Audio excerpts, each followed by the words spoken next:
Okay. Good morning. मागच्या क्लासपर्यंत आपण सुलतानाच्या काळातील जे इतिहास लेखनाची चर्चा करतो आहे, त्याच्यापैकी जियाउद्दीन बर्णीचं तारीख ए फिरोजशाही या ग्रंथावर आपण चर्चा केली होती. आता त्याच नावाचा आणखी एक ग्रंथ त्या कालखंडामध्ये शमसुद्दीन सिराज अफीफ या व्यक्तीने लिहिला. आणि हा नंतर 1399च्या नंतर लिहिल्या गेल्या. 1399 मध्ये दिल्लीवर सुलतान तैमूर, अमीर तैमूर यांनी आक्रमण केलं होतं आणि त्यांनी बऱ्याच लोकांचा संहार केला. अ, शमसुद्दीन सिराज अफीफचे वडील जे होते ते गव्हर्नमेंट सर्वंट होते, पण सिराज अफीफने कुठलीही सरकारी नोकरी केली नाही. आणि त्याचा हा जो ग्रंथ आहे, याच्यामध्ये तो सुलतान फिरोज तुघलक बद्दलच्या त्याचे जे चांगल्या क्वालिटीज होते त्याच्या सांगतो. आणि तो स्वतः मात्र आपल्या पुस्तकाला तारीख ए फिरोजशाही म्हणत नाही, तर त्याच्यानंतर मात्र हे पुस्तक तारीख ए फिरोजशाही, अफीफचं तारीख ए फिरोजशाही म्हणून त्याला उल्लेखण्यात आलेला आहे. आणि जियाउद्दीन बर्नीचं तारीख ए फिरोजशाही तर आहेच.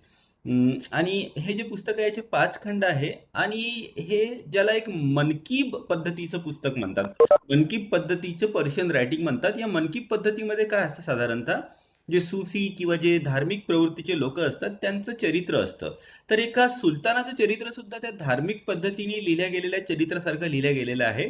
आणि या ग्रंथामध्ये जो फिरोज तुघलक होता तो किती चांगला मुस्लिम होता, तो वली होता. वली म्हणजे अल्लाच्या जवळचा व्यक्ती होता. अशा पद्धतीचं चित्र साधारणतः या ग्रंथामध्ये आपल्याला दिसून येतं. आणि मग तो जिवंत असेपर्यंत कसं त्याच्या पुण्याईमुळे सगळे सल्तनत टिकून राहिली. त्याच्या पुण्याईमुळे विद्रोह झालेले नाही. त्याच्या पुण्याईमुळे मुघलांनी भारतावर आक्रमण केलेले नाही. पण त्याची मृत्यू झाल्यानंतर मात्र मग सगळीकडे आक्रमणं सुरू झाली, विद्रोह सुरू झाले. म्हणजे तो किती, आणि ह्या सगळ्या गोष्टी त्याच्या कालखंडाच्या दौरान, त्याच्या कालखंडाच्या दरम्यान खूप व्यवस्थित सुरू होत्या, कारण तो चांगला मुस्लिम होता. तो अल्लाच्या जवळचा होता. अशा पद्धतीचं चित्र साधारणतः या ग्रंथामध्ये आपल्याला दिसून येते. आणि तर आपल्याला दिसून येतं की तत्कालीन जे इतिहास लेखन झालं त्याच्यामध्ये सुफी जी परंपरा होती त्याचा बराच प्रभाव होता, आणि त्याच परंपरेतलं हे लिखाण केलेलं आपल्याला दिसून येतं. एक नैतिक धडा येणाऱ्या पिढी समोर ठेवावा, नैतिकता त्यांची उंच व्हावी, या उद्देशाने केलेलं हे लिखाण आहे. आणि तो मुस्लिम, जसं फिरोज तुघलक किती चांगला मुस्लिम होता. उदाहरणार्थ त्यांनी जे बंगालवरती आक्रमण केलं होतं, त्या आक्रमणाच्या दौरान बऱ्याच मुस्लिम शिपायांचा मृत्यू झाला, आणि मुस्लिम शिपायांच्या मृतदेहाकडे पाहून फिरोज तुघलक स्वतःच रडायला लागला. ह्या गोष्टी तो नमूद करतो. तसंच तो फिरोज तुघलक वेगवेगळ्या सुफी संतांच्या दरबारामध्ये जायचा, आणि विशेष करून दिल्लीचे जे निजामुद्दीन अवलिया होते, दिल्लीला आता पण हजरत निजामुद्दीन नावाचं रेल्वे स्टेशन आहे, ते या निजामुद्दीन अवलियाच्या नावावरच आहे. ते एक सुफी संत होते. त्याच्या दरबारामध्ये फिरोज तुघलक कसा वारंवार जायचा, या गोष्टीची चर्चा तो करतो. म्हणजे तो सगळ्या प्रकारे एक चांगला डिव्होटेड सिन्सिअर मुस्लिम होता, हे त्यांनी आपल्या या लिखाणातून दाखवण्याचा प्रयत्न केला आहे. त्याच्यानंतर तो आपल्या ग्रंथामध्ये सांगतो की जेव्हा अल्लानी या सृष्टीची निर्मिती केली, तेव्हा प्रोफेट मोहम्मदला या पृथ्वीवर पाठवलं, आणि प्रोफेट मोहम्मद हा धार्मिक आणि ज्या या पृथ्वी तलावरच्या ज्या गोष्टी आहे, या दोन्ही गोष्टी म्हणजे लाईफ ऑन द अर्थ, पृथ्वीवरचं जीवन, आणि याच्यानंतर म्हणजे मृत्यूनंतरचे जीवन, या दोन्ही जीवनाचा तो पुढारी होता. पण प्रोफेट मोहम्मद आणि हे दोन अधिकार वाटून दिले त्याच्यानंतर, आपल्यानंतर. म्हणजे त्यांनी जे उलेमाज असायचे, ज्यांना इस्लामिक धर्माचं ज्ञान असायचं, इस्लामिक लॉचं ज्ञान असायचं, त्या उलेमांना त्यांनी जबाबदारी दिली की तुम्ही सगळ्या मुस्लिमांच्या मृत्यूनंतरचं जे जीवन असतं त्याची काळजी घ्या. त्या दृष्टीने त्यांना वागायला सांगा की मृत्यूनंतर त्यांना जन्नत मिळेल. आणि त्याच्यानंतर या पृथ्वी तलावर कसं वागायचं, त्यांना रेग्युलेट करण्याचं, त्यांना शिस्तीमध्ये ठेवण्याचं काम हे सुलतानाकडे दिलं. आणि म्हणूनच जे चांगले सुलतान असतात ते प्रोफेट मोहम्मदनी आपल्या वागण्यातून जो मेसेज दिलाय, जो संदेश दिलाय, त्याच्या वागण्याप्रमाणे वागण्याचा प्रयत्न करतात. आणि त्यासाठी वेगवेगळ्या प्रकारच्या गुण, वेगवेगळ्या प्रकारच्या क्वालिटीज हे स्वतःमध्ये विकसित करण्याचा प्रयत्न करतात. तर या क्वालिटीलाच मुकम्मत म्हटलं आहे त्यांनी पारसी शब्दामध्ये. तर कोणकोणत्या वेगवेगळ्या मुकम्मत ह्या सुलतानांनी स्वतःमध्ये विकसित करायला पाहिजे, तर त्याच्यापैकी शफाकत. शफाकत म्हणजे compassion for all God's creature. या सृष्टीवर जे अल्लानी सृष्टी निर्माण केली आहे त्या सगळ्या सृष्टीप्रती एक दयाची भावना असते. अफवा, फॉरगिवनेस, दुसऱ्यांनी जे चुका केल्या, दुसऱ्यांनी जे पाप केले, ते क्षमा करण्याची कॅपॅसिटी त्याला अफू म्हणतात. त्याच्यानंतर अदल और फजल, जस्टिस आणि विजडम, न्याय आणि बुद्धिमत्ता. त्याच्यानंतर मुकातिला, जे आपल्या आतमध्ये शत्रू असतात, म्हणजे आपला राग, आपला अहंकार, क्रोध, अ, या सगळ्यांविरुद्ध संघर्ष करून स्वतःवर जय मिळवण्याची जी क्वालिटी असते त्याला म्हणतात मुकातिला. मुहरिबा मीन्स जे खऱ्या धर्माचे शत्रू असतात, अर्थात इथे खरा धर्म या सगळ्या लेखकांच्या दृष्टिकोनातून एकच होता, तो म्हणजे इस्लाम. तर या खऱ्या धर्माचे म्हणजे अर्थातच इस्लामचे जे शत्रू असतात त्यांच्या विरुद्ध युद्ध करण्यासाठी तयारी असणे, त्याला म्हणतात मोहरिबा. त्याच्यानंतर इतहार म्हणजे जनरसिटी. जनरसिटी म्हणजे काय? उदारता. Power and majesty, Azmat and तब, म्हणजे तुम्हाला आपल्या हातातली पॉवर ही एक्सरसाइज करता आली पाहिजे, तुमचं वागणं हे मॅजेस्टिक असलं पाहिजे. त्याच्यानंतर होशियारी. होशियारी म्हणजे पुढे काय होणार आहे या गोष्टीचा अंदाज लावून त्यानुसार वागणे. त्याच्यानंतर फते, व्हिक्ट्री. तर हे सगळे गुण एका सुलतानामध्ये असायला पाहिजे असं तो म्हणतो. सुलतान फिरोज तुगलक पुन्हा जसं प्रशंसा करतो तो मी आधीच सांगितलंय, की तो आपल्या 40 वर्ष त्यांनी राज्य केलं आणि तो आपल्या एजचा इमाम होता, म्हणजे फार चांगला मुस्लिमांचा लीडर होता. त्याच्यामध्ये फार दयाभावना होती. जे गरीब मुली असत, ज्यांच्या आईवडिलांकडे पैसे नसायचे, त्यांच्या हुंडा पद्धती जी होती, तर त्यांच्या हुंड्याची हा हा तयारी करून द्यायचा, पैसे द्यायचा त्यांना लग्नासाठी. आणि या सगळ्या कारणामुळेच त्याचा जो कालखंड होता तो अतिशय संपन्न आणि शांततेने गेला. आणि त्याच्या मृत्यूनंतरच साम्राज्यामध्ये समस्येला सुरुवात झाली. त्याच्यानंतर इतरही बऱ्याचशा गोष्टीची माहिती तो देतो. उदाहरणार्थ ग्यासुद्दीन तुघलक, जे की फिरोज तुघलकचे काका होते, ते सुलतान असताना आपल्या भावाला एका राजपूत राजांनी, भाटी राजपूत जो होता, त्या राजपूत राजांनी आपली मुलगी द्यावी असं त्यांनी त्याच्यावर प्रेशर आणलं, आणि त्यांनी जेव्हा नकार दिला तेव्हा त्याच्यावर फार प्रेशर आणण्यात आलं, त्याला खूप टॅक्स लावण्यात आला, आणि शेवटी नाईलाजाने ती मुलगी राजीव, जो की फिरोज तुगलकचे वडील होते आणि गॅसुद्दीन तुगलक या सुलतानाचे भाऊ होते, त्याच्याशी लग्न करायला तयार झाली, आणि त्याच राजपूत मुलीनी या फिरोज तुगलकनंतर जन्म दिला. त्याच्यानंतर फिरोज तुगलक कसा सुलतान झाला, आणि त्याचं सुलतान होणं हे सुद्धा अल्लाच्या मर्जीनुसारच होतं, आणि त्यांचे जे विरोधक होते ते सगळे कसे हारले, आणि हे सुद्धा अल्लाच्या मर्जीनुसारच झालं, कारण फिरोज तुगलक या पृथ्वीवरच नी पाठवला होता लोकांना चांगलं मार्गदर्शन करण्यासाठी आपल्या वागण्यातून. अशा पद्धतीचं लिखाण त्यांनी केलेलं आहे. फिरोज तुघलक चं प्रशासन किती चांगलं होतं, पण त्याचबरोबर त्याच्या नम्रपणामुळे, किंवा तो योग्य वेळी सुद्धा कठोर होत नव्हता. त्याच्यामुळे कसं प्रशासनामध्ये थोडी ढिलाई यायला लागली होती, हे सुद्धा तो सांगतो. अलाउद्दीन खिलजींनी आपल्या सैन्याला जमीन न देता रोख पगार देण्याची सुरुवात केली होती. पण त्याची ही नीती फिरोज तुघलकनी बदलवली, आणि मग सैन्यांना त्याच्या सेवेच्या बदलेमध्ये जमीन द्यायला सुरुवात केली. असं करून त्यांनी अलाउद्दीन खिलजीची जी नीती होती त्याच्यामध्ये फेरबदल केला, हे सुद्धा अफीफ नमूद करतो.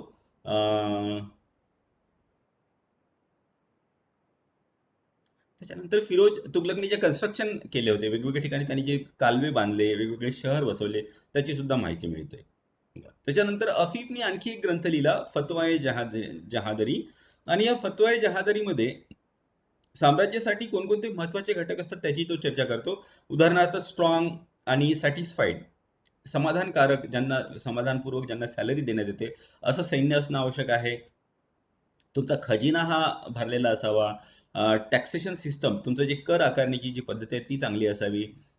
आणि त्याच्यानंतर तुमची जी इंटेलिजन्स, तुमची जी जासूस विभाग, तो सुद्धा इफिशियंट असावा. अशा पद्धतीचं वर्णन तो करतो. आणि अफीफ आपल्या ग्रंथामध्ये सांगतो की फक्त इतिहासकाराचं काम हे फक्त इव्हेंट सांगणं होत नाही. नुसतं घटनांचं वर्णन करून इतिहासकाराचं काम संपत नाही, पण इतिहासकाराला हे एक फिलॉसॉफर, टीचर आणि गाईड टू द सोसायटी सुद्धा असायला पाहिजे. त्याच्यानंतरचे जे इतिहासकार आहे, ज्या प्रकारचे इतिहासकाराबद्दल आता आपण बोलणार आहोत, ते आहे काव्यात्मक पद्धतीने इतिहास लेखन करणारे इतिहासकार. तर त्याच्यामध्ये अमीर खुसरो हा अत्यंत महत्वाचा आहे. त्या व्यतिरिक्त हसन निजामी आणि इसामी सुद्धा. हसन निजामी 13व्या शतकामध्ये होता, आणि मोहम्मद घोरी यांनी जी भारतावरती आक्रमण करून अ, अ, जे राज्य स्थापित केलं त्याची चर्चा तो आपल्या लिखाणामध्ये करतो. त्याच्यानंतर इसामी हा जो होता, यांनी फुतुहस सलातीन नावाचा ग्रंथ लिहिला 1349 मध्ये. आणि भारतातील मुस्लिम शासकांचा एक काव्यात्मक इतिहास याच्यामध्ये आपल्याला मिळतो. सुलतान मोहम्मद गझनी पासून ते नंतर दक्षिणेमध्ये जे बहामनी सल्तनतची स्थापना झाली, अ, त्या तिथपर्यंत तो या आपल्या ग्रंथामध्ये फुतुहस सलातीनमध्ये चर्चा करतो. अ, हा बहमन शहाच्या दरबारात होता दक्षिणेमध्ये. आणि याची फॅमिली जी आहे, इसामीची फॅमिली, म्हणजे त्याला वडील नव्हते. वडील लहान असताना ते वारले आणि मग त्याच्या आजोबांनी त्याचं पालनपोषण केलं होतं. तर जेव्हा मोहम्मद गझनीनी आपली राजधानी दिल्लीवरून दौलताबादला शिफ्ट केली, हलवली, त्यावेळी त्यांनी दिल्लीच्या संपूर्ण पॉप्युलेशनला जबरदस्तीने दौलताबादला हलवण्याचा आदेश दिला. आणि त्याच्यामध्ये बऱ्याचशा लोकांना फार त्रास झाला, बऱ्याचशा लोकांचा त्याच्यामध्ये मृत्यू झाला. आणि त्याच प्रकरणामध्ये हे जे इसामीचे आजोबा जे होते, ज्यांनी त्या इसामीला लहानाचं मोठं केलं होतं, तर त्यांचा सुद्धा मृत्यू झाला. त्यामुळे इसामी हा मोहम्मद गझनीवर फार, सॉरी, मोहम्मद बिन तुघलकवर फार चिडलेला होता. आणि ती चीड, तो राग त्याच्या लिखाणामध्ये आपल्याला दिसून येतो. त्याच्यानंतर दिल्लीच्या वेगवेगळ्या सुलतानांनी, अल्लाउद्दीन खिल्जी सारख्या सुलतानांनी दिल्लीचं मोगलांपासून कशा पद्धतीने रक्षण केलं याची सुद्धा तो चर्चा करतो. त्याच्यानंतर काव्यात्मक इतिहास लेखन करणाऱ्यामध्ये सगळ्यात महत्त्वाचा अमीर खुसरो आहे. हा प्रसिद्ध पोएट होता आणि याला तृतीय हिंद, भारताचा पोपट असं सुद्धा म्हटलं जातं. निजामुद्दीन औलिया या सुफी संतांचा तो शिष्य होता. आणि दिल्लीच्या 6 सुलतानाचं राज्य त्यांनी पाहिलं होतं: कैकाबाद, बुगरा खान, जलालुद्दीन खिलजी, अल्लाउद्दीन खिलजी, कुतुबुद्दीन मुबारक शाह खिलजी आणि गासुद्दीन तुघलक. आणि तत्कालीन कालखंडातलं राजनीतिक, आर्थिक, सामाजिक परिस्थितीचं वर्णन त्याच्या ग्रंथामध्ये दिसतं. त्यांनी जवळजवळ 92 पुस्तकं लिहिली असं म्हणतात. आणि त्याच्यापैकी जी महत्त्वाची आहे, एक आहे आशिका. आणि याच्यामध्ये जो अल्लाउद्दीन खिलजीचा मुलगा होता खिज्र खान, आणि जी गुजरातची राजपूत प्रिन्सेस होती धवल राणी, यांची प्रेमकथा या ग्रंथामध्ये त्यांनी डिस्क्रिप्शन दिलेलं आहे, विवरण, विस्तार केलेला आहे. आणि असं म्हणतात की त्याचे जे रफ नोट होते ते खिज्र खाननी स्वतःच दिले होते अमीर खुसरोला. आणि त्याच्यावरती आधारित अमीर खुसरोनी हे आपली काव्यात्मक रचना केली. त्याच्यानंतर नूरशिपीर भारतातल्या वेगवेगळ्या लोकांची चर्चा तो करतो. त्यांचं जीवन, त्यांची भाषा, तिथले जॉग्राफिकल कंडिशन, तिथले वातावरण, अ, हिंदू वे ऑफ लाईफ, हिंदूंचं जीवन कसं होतं याच्याबद्दलची चर्चा तो करतो. अर्थात धार्मिक संकीर्णतेपासून तो पूर्णपणे मुक्त नाही आहे. इस्लाम धर्म हा श्रेष्ठ आणि हिंदू हा धर्म हा कनिष्ठ, असे विचार त्याच्या लिखाणामध्ये निश्चितच आपल्याला दिसून येतात. त्याच्यानंतर तुघलकनामा हा ग्रंथ अमीर खुसरोनी लिहिला आणि त्याच्यामध्ये गॅसुद्दीन तुघलकने जे यशस्वीपणे आपल्या मोहिमा काढून आपलं साम्राज्य विस्तार केला त्याची चर्चा याच्यामध्ये मिळते. त्याच्यानंतर खैजुन उल फतू हा ग्रंथ लिहिला, त्याच्यामध्ये अल्लाउद्दीन खिलजीनी ज्या अचिव्हमेंट केला त्यांनी जे जे राज्य विस्तारित केलं, प्रशासन दिलं, त्याची चर्चा तो करतो. आणि सर्वसाधारणतः आपण अमीर खुसरोचं लिखाण जर का बघितलं, तर विषय तर त्याचा जरी ऐतिहासिक असला तरी तो मुळात कवी होता. आणि त्याच्यामुळे काव्यात्मक प्रभावाकडे त्याचा कल जास्त होता ऐतिहासिक तथ्य सांगण्यापेक्षा. त्याचं लिखाण हे इंटरेस्टिंग जरी असलं तरी ते फॅक्च्युअल नाही, खूप जास्त 100% विश्वसनीय नाही, आणि क्रोनॉलॉजिकली सुद्धा त्याच्यामध्ये बऱ्याचशा चुका आपल्याला दिसून येतात. त्याच्यानंतर चा जो इतिहासकार आहे, फरिश्ता, तारीख ए फरिश्ता यांनी हा ग्रंथ लिहिला. आणि हा दक्षिण भारताचा महत्त्वाचा इतिहासकार आहे. तर हा तसा खरं तर हा मुघलांच्या काळामध्ये होता, पण यांनी लिखाण केलंय सुलतानाच्या काळखंडांवरती. तर दक्षिण भारतामध्ये सुलतानाच्या काळखंडामध्ये काय राजनीतिक परिस्थिती होती याची माहिती आपल्याला या तारीख ए फरिश्ता या ग्रंथातून मिळते. आणि त्याच्या पूर्वीच्या ग्रंथाचं त्यांनी अध्ययन केलेलं दिसतं, कारण 35 ग्रंथाचा उल्लेख तो आपल्या लिखाणामध्ये करतो. तसंच याचा ग्रंथसुद्धा एक मोरल लेसन येणाऱ्या पिढीला मिळावा या उद्देशातून लिहिलेलं दिसतं. त्याच्यानंतर आधी पण या ग्रंथाचा उल्लेख आलेला आहे. खैरुल मजलिस हे सूफी हमीद कलंदर होते, त्यांनी लिहिलेलं आहे. आणि मोहम्मद बिन तुघलकच्या कालखंडातली बरीचशी माहिती याच्यामध्ये मिळते. मोहम्मद बिन तुघलकनी सुफी संतांना कसं जबरदस्तीने कामाला लावलं, या गोष्टी सुद्धा याची सुद्धा माहिती तो देतो. कसं धान्याचा तुटवडा त्याच्या कालखंडामध्ये पडला होता हे सुद्धा तो सांगण्याचं हे सुद्धा तो याचं सुद्धा विवरण तो देतो. आणि आर्थिक अस्थिरता कशी निर्माण झाली होती मोहम्मद बिन तुघलकच्या कालखंडामध्ये त्याचं विवरण तो देतो. त्याच्यानंतर याच्या पुढचं जे इतिहास लेखनाचा प्रकार आहे वसियतनामा, याचा उल्लेख आधी पण आलाय की वसियतनामामध्ये काय राहायचं की येणाऱ्या पिढीला राजपुत्रांना मृत्यूच्या पूर्वी राजा जो उपदेश करायचा ते वसियतनामामध्ये राहायचं. आणि त्याच्यापैकी बलबनचा वसियतनामा हा फार महत्वाचा आहे. तर बलबनने आपल्या पुत्राला उद्देशून हा वसियतनामा लिहिलेला आहे. आणि त्याच्यामध्ये राज्यकारभार करणं हे काही खेळ नाही, राज्यकारभार करणं हे अत्यंत गंभीर विषय आहे. राजांनी कुठल्याही छोट्या मोठ्या उपद्रवाविरुद्ध स्वतः युद्ध रणांगणात जाऊ नये, तर आपल्या शिपायांना पाठवावं, आपल्या सेनापतीला पाठवावं.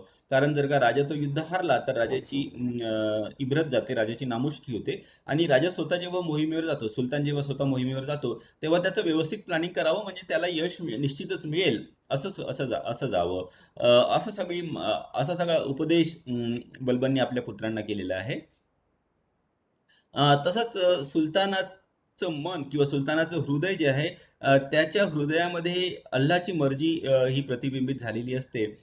त्यामुळे त्यांनी खूप व्यवस्थित वागावं, कोणाशी वागावं, कोणासोबत उठावं बसावं, खूप जास्त कोणासोबत हसू नये, खूप जास्त कोणासोबत मजाक करू नये, नाहीतर मग तुमचा तुमचा सन्मान राहत नाही. अशा पद्धतीचा उपदेश त्यांनी आपल्या पुत्रांना केलं आहे. सुलतानाने न्यायाने काम करावं, कोणावरही अन्याय होऊ देऊ नये. राजा आणि सुलतान आणि त्याचे जो अधिकारी असतात ते इमानदार असावे, सत्यप्रिय असावे. खूप जास्त लक्झरियस, खूप जास्त ऐशारामाचं जीवन सुलतानाने जगू नये. सुलतान आणि शूर असावं. जोपर्यंत तुम्ही शूर असतात तोपर्यंतच तुमची सल्तनत टिकून राहते. सुलतानाने महत्वाकांक्षी असावं, त्याशिवाय त्याचं राज्य हे सक्सेसफुल होत नाही. न्याय, पॉम्प म्हणजे दिखावा, सैन्य, ट्रेझरी, या सगळ्याशिवाय राज्य हे व्यवस्थित होत नाही, राज्य हे शक्य होत नाही.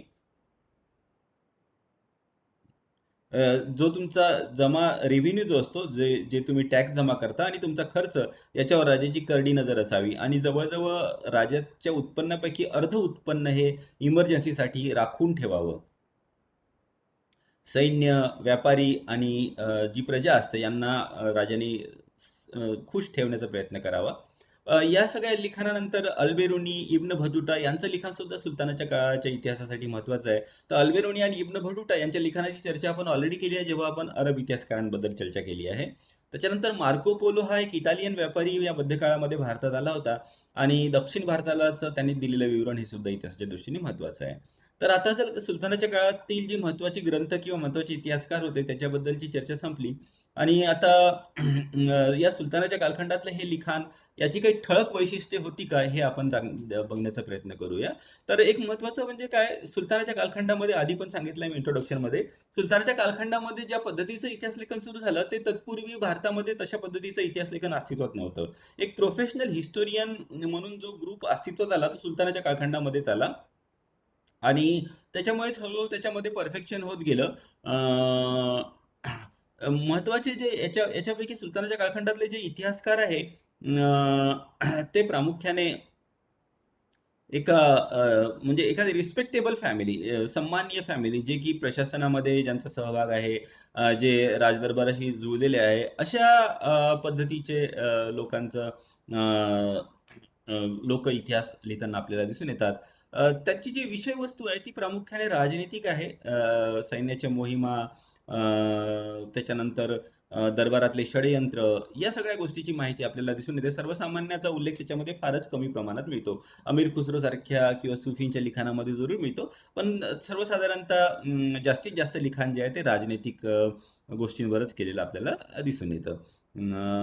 सुलतानांनी प्रामुख्याने पॅट्रोनाइज केलेले, आपल्या दरबारामध्ये नोकरीला ठेवलेले इतिहासकार होते, त्यामुळे त्यांचं लिखाण हे बरेचदा प्रशंसात्मक झालेलं आपल्याला दिसून येतं. इतिहास लेखनाचा विशेष उद्देश होता की येणारे जी पिढी आहे त्यांना सुलतानाच्या जीवनापासून आणि या इतिहासापासून काही धडे मिळावे, त्यांनी काही शिकावं. त्याच्यानंतर या कालखंडातलं जे इतिहास लेखन झालं त्यांनी प्रामुख्याने हिज्र सिस्टम याचा उपयोग केलेला आपल्याला दिसून येतो आणि त्याच्यामुळे क्रोनॉलॉजिकली ते बरंच व्यवस्थित मेंटेन केलेलं आपल्याला दिसून येतं. घटनांची सांगड घालण्याचा मात्र फार मोठ्या प्रमाणात इथे प्रयत्न आपल्याला दिसून येत नाही. आणि सर्वसाधारणतः जे मेजॉरिटी जी होती, बहुसंख्य जो समाज होता हिंदू, ते साधारणतः पॅसिव्ह फॅक्टर याच्यामध्ये दिसून येतात. त्यांना फारसं महत्त्व या इतिहास लेखनामध्ये दिलेलं आपल्याला दिसून येत नाही. तर हे सुलतानाच्या काळातील इतिहास लेखनाबद्दलची चर्चा इथे संपली. जर का तुम्हाला काही शंका असेल तर तुम्ही मला